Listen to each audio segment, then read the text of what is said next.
De finanças, aqui é o Antônio, VP Finanças da Isaac Santa Maria, e eu estou gravando esse NEC para falar sobre GFB, a pesquisa patrimonial das entidades. E aí o que a gente vai falar é sobre timeline, o que é a GFB Server, como vocês vão utilizar a planilha, algumas dicas na hora de preencher e utilização de forma estratégica nas entidades. Sobre timeline, então todo dia 10 eu vou lançar a planilha para a rede, e caso o dia 10 caia em um final de semana, o lançamento se dará na segunda posterior. A DDL de preenchimento vai ser 5 dias após o lançamento da planilha, às 11h59, horário de Brasília. E é muito importante o preenchimento para que a base tenha informações claras da realidade financeira de cada escritório. E o não preenchimento completo acarretará automaticamente em status de risco na próxima Conferência Nacional. Mas o que é a GFB? Então, a Global Finance Board é uma entidade externa e AI responsável por garantir consultoria financeira às entidades globais. Ela consolida informações da realidade financeira de cada entidade e o compilado de todas as informações que a gente passa dá status de full member da base perante a AI. Ela impacta diretamente no RM das entidades, pois o não preenchimento dá em status risco na próxima Conferência Nacional.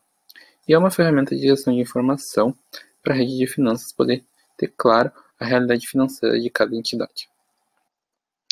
Essa ferramenta do GFB ela é dividida pelo termo do GFB, ou seja, o termo do GFB começa em agosto e termina em julho do ano posterior. Então, todos os dados são compilados e as fórmulas também têm base no termo. Quando a gente vai preencher, tem a aba de consolidação com todos os dados compilados de todas as entidades da Isaac no Brasil. Na aba Sustainability, nós temos um dashboard onde aparece qual é o nível de sustentabilidade de cada produto e cada entidade da Isaac no Brasil. Na aba Legenda, a gente tem alguns links úteis e vídeos explicativos da AI sobre cada campo nas abas. Na aba NST Control, nós temos o controle de preenchimento de onde cada CL está preenchido ou não, e na aba de cada CL para o preenchimento. E aí, quando a gente abre a aba de cada escritório, aparecem primeiro as receitas e também a gente pode ver se o CL preencheu por completo ou não. Campos a serem preenchidos são os campos de receitas operacionais, ou seja, receitas provenientes de intercâmbio, e caso você não tenha algum produto, você só coloca o valor de 0. Depois, receitas de parcerias, ou seja, tanto parceiros nacionais quanto parceiros locais, que geraram algum retorno para a organização.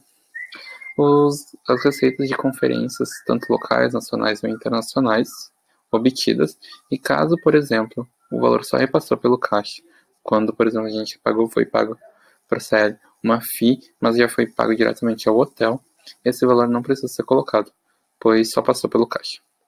Depois, o campo de outras receitas são os rendimentos bancários que o escritório teve e os shops de comitê, ou seja, produtos vendidos para gerar receita à entidade.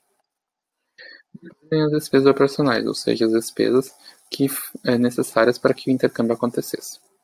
Então, primeiro vem o repasse ao MC, ou seja, tanto custos como a PD Fee e o Realize Fee, no caso de produtos ICX, e ao gasto com a auditoria da operação. Depois as despesas de Attraction, e assim B2B em ICX e B2C em ODX. E os demais custos que a operação teve, que não foram elencados em nenhum dos outros dois, como por exemplo OPS no caso de ODX e Training House, por exemplo, no caso de ICX. Custos com as conferências, tanto locais, nacionais ou internacionais. Por exemplo, um investimento que o escritório teve para enviar membros em conferências regionais. Esse valor é colocado no campo de regionais. Depois os custos fixos, que neste campo a gente preenche todos os dados, que mesmo que não fosse vendido nenhum intercâmbio, os custos permaneceriam cobrados da mesma forma. Em repasse ao MC são os custos tanto de MC Fee quanto de plataformas e assessoria de imprensa. E nos campos outros custos são as despesas com os recursos, finanças, PM e também de Public Relations. Depois as taxas bancárias e também os demais custos cobrados. São os saldos finais de cada conta e caso alguma das contas não apareça em algum dos campos, você coloca na aba no campo outras contas. Em ativos imobilizados são imóveis, reserva financeira, por exemplo, no escritório sem conta de investimento, E outros são outros que você pode colocar. Contas receber a longo prazo são contas receber por mais de 12 meses e a curto prazo por menos de 12 meses. Em passivos são as dívidas que a entidade tem, ou seja, em longo prazo por 12 meses e a curto prazo por menos de 12 meses. E o capital próprio, ele é uma soma de tanto da variação entre passivo e ativo. Quando você preenche corretamente, quando aparecer status 100% no campo, lá em cima, ou você vai na aba de NS Control e aparecer se a sua entidade está preenchida ou não. É o cálculo de sustentabilidade dos produtos. Então, as receitas operacionais têm que cobrirem tanto os custos diretos, ou seja, as despesas operacionais, quanto os custos indiretos, que são os custos fixos e os demais custos. Caso a operação só cubra os custos diretos, ela ganha status de nível 1. Caso a operação cubra todos os custos da entidade, nível 2. Caso não cubra nem os diretos nem os indiretos, nível 0. E aí no dashboard você consegue ver o nível de estabilidade de cada produto e de cada entidade. Para você garantir a estabilidade, então, sobre receitas, é garantir o atingimento da meta financeira das operações, projetar o retorno dos investimentos das operações, garantir que todos os membros inadimplentes tenham plano de pagamento, criar estratégias para garantir receitas de parceiros nacionais para o crescimento de caixa. Em custos, é ter projeções mensais dos custos variáveis de todas as operações, controle mensal dos custos fixos de todas as operações, cumprimento do seu plano de pagamento caso a entidade tenha dívida, controle diário de fluxo de caixa, garantir controle de custos de conferências e eventos locais, ter controle de gastos com auditoria e controle de análise de custos com taxas bancárias. E algumas dicas na hora de preencher, então preencha com 0 os campos em que não há valor, fazer a soma dos valores em uma planilha paralela para que possa ser utilizada para outras análises. Tenha cuidado com a formatação dos valores quando copiar de algum lugar, pois a planilha não reconhece vírgula para separar os centavos, e sim ponto. Ou no GFB na palma da mão, você tem dicas de como preencher de maneira correta. Não adicione nem mude a ordem das linhas.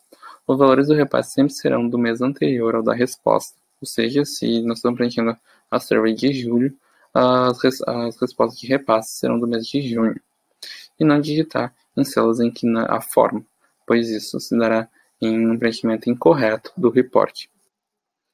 Vamos utilizar de maneira estratégica, fazendo análises financeiras, utilizando incógnitas, trazendo as informações obtidas através do GFB, no planejamento do budget do próximo semestre, ou até deste semestre mesmo, e na realização de novos investimentos, ou seja, quando a gente pode, por exemplo, enviar membros para alguma conferência internacional. E qualquer dúvida, então, só chamar, tá aí meu contato, telefone ou meu e-mail, e por hoje é só.